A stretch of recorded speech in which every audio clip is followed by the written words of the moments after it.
The champagne flute shattered against the hardwood floor, its crystal fragments glinting like tiny accusations under the chandelier's glow.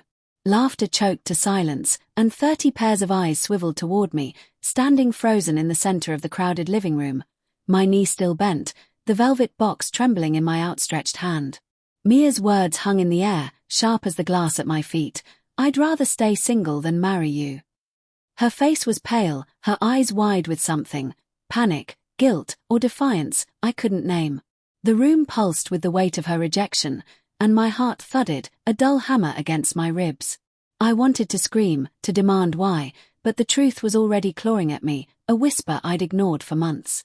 The party had been her idea, a glittering affair at her best friend's loft, all fairy lights and clinking glasses, the kind of night that felt like a memory before it even ended.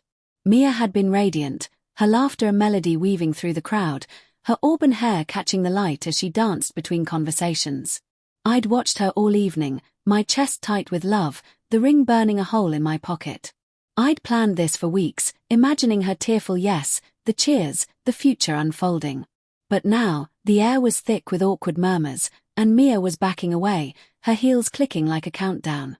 "Are you serious?" I managed, my voice raw, barely above a whisper. The room seemed to tilt, the fairy lights blurring into streaks of gold.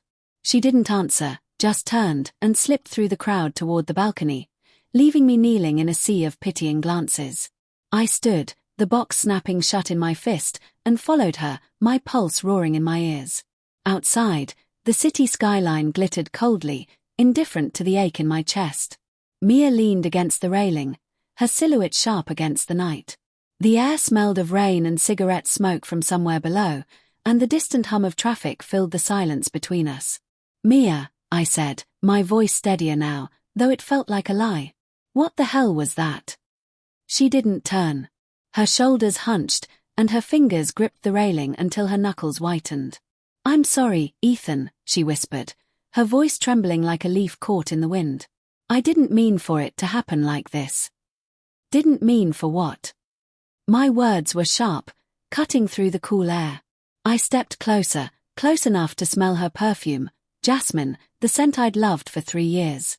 "Talk to me. You owe me that." She turned then, her eyes glistening, but there was something else in them, something guarded. "I can't marry you," she said, each word deliberate, like she was laying out evidence. I don't love you the way I should."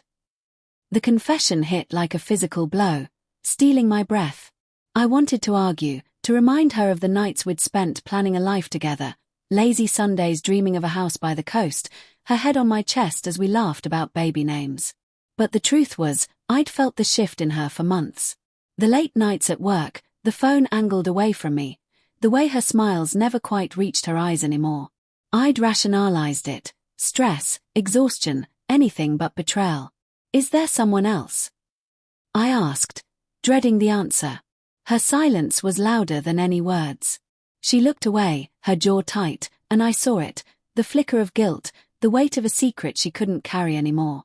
My stomach churned, bile rising in my throat. "Who is it?" I pressed, my voice low, dangerous. "Tell me, Mia." "It's not what you think," she said quickly, but her voice cracked, betraying her. "It's complicated." Complicated. I laughed, a bitter, hollow sound. "I just proposed to you in front of everyone we know, and you're telling me it's complicated? Who is he?" She flinched, wrapping her arms around herself as if to shield against my anger. "It's not a he," she said softly, her eyes meeting mine for the first time. "It's Lauren."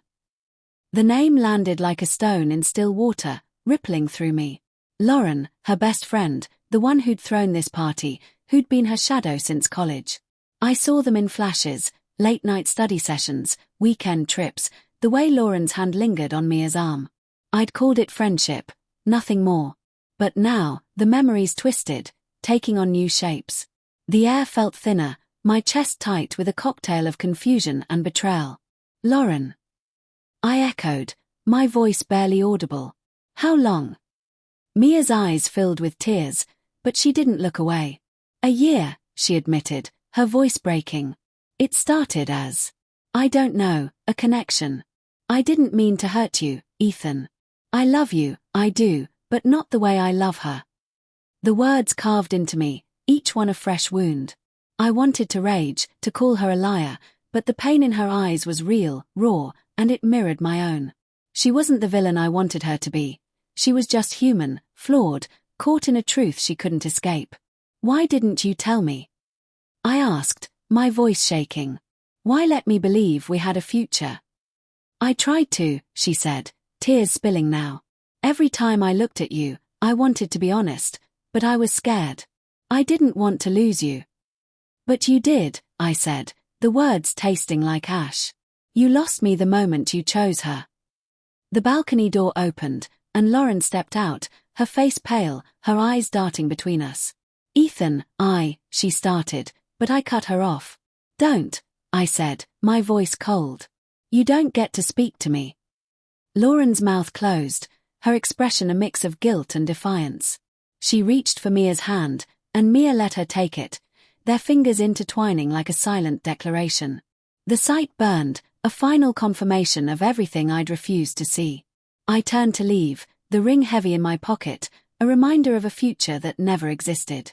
But as I reached the door, Mia's voice stopped me. Ethan, wait. I turned, and she was crying harder now, her face crumpled with regret. I never wanted to hurt you. You deserve better than this. I looked at her, the woman I'd loved, the woman who'd broken me. You're right, I said, my voice steady despite the storm inside. I do.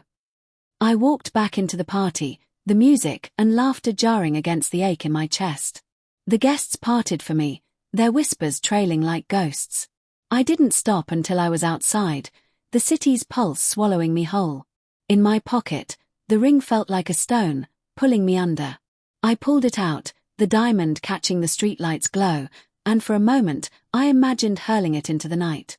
But instead, I slipped it back into my pocket, a weight I wasn't ready to let go. As I walked into the dark, the truth settled over me like dust. Love wasn't enough, not when trust was shattered.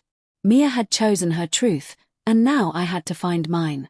But somewhere, deep down, I knew I'd carry this night forever. A scar, a lesson, a story I'd never wanted to tell.